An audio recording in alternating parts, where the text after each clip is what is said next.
Sweden is often regarded as a progressive and egalitarian country, with a high standard of living, a strong welfare system, and a respect for human rights. But this image was not always the case. In the early 20th century, Sweden was influenced by the ideas of eugenics, the pseudo-scientific movement that aimed to improve the genetic quality of the human population by eliminating the inferior or unwanted groups. Eugenics was popular in many countries at the time, especially in Nazi Germany, where it led to the horrific genocide of millions of Jews, Roma, Slavs, and other minorities. In Sweden, eugenics was not as extreme or violent as in Nazi Germany, but it still had a significant impact on the lives of many people.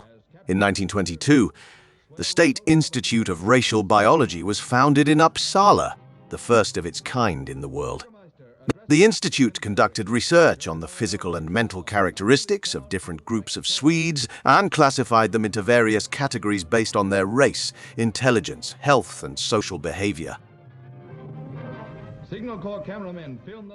The institute also advocated for policies that would prevent the degeneration of the Swedish race, such as restricting immigration, promoting sterilization, and encouraging positive breeding. In 1934, the Swedish Parliament passed the Sterilization Act, which gave the state the power to sterilize anyone who was considered mentally ill. And German telephone equipment were being hauled in this wrecked train of 75 cars. You better tell her. So she'll understand. Well, we thought it necessary to... Graveyards such as this one. Physically disabled or socially deviant.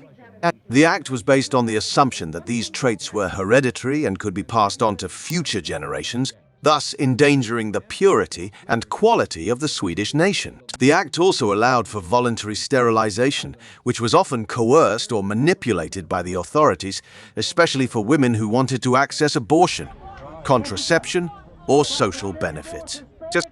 Though between 1935 and 1976, more than 62,000 people were sterilized in Sweden, mostly women and mostly without their consent or knowledge. The victims of sterilization included people with mental disorders, physical disabilities, learning difficulties, epilepsy, alcoholism, criminal records, or simply low social status. Many of them were also members of ethnic minorities, such as the Sami, the Roma, and the Finnish-speaking Tornedalians. Some of them were even children as young as 9 years old. The sterilization program was not only a violation of human rights, but also a failure of science and ethics. It was based on flawed and biased assumptions that ignored the complexity and diversity of human nature. It also had negative consequences for the victims who suffered from physical and psychological trauma, stigma, and discrimination. Many of them were unable to have children, form relationships, or integrate into society. Some of them even committed suicide. The sterilization program was gradually phased out in the 1960s and 1970s as public opinion and scientific knowledge changed. In 1976, the Sterilization Act was repealed, and in 1999, the Swedish government officially apologized to the victims and offered them financial compensation. However, the apology and the compensation were seen by many as too little, too late, and insufficient to heal the wounds of the past.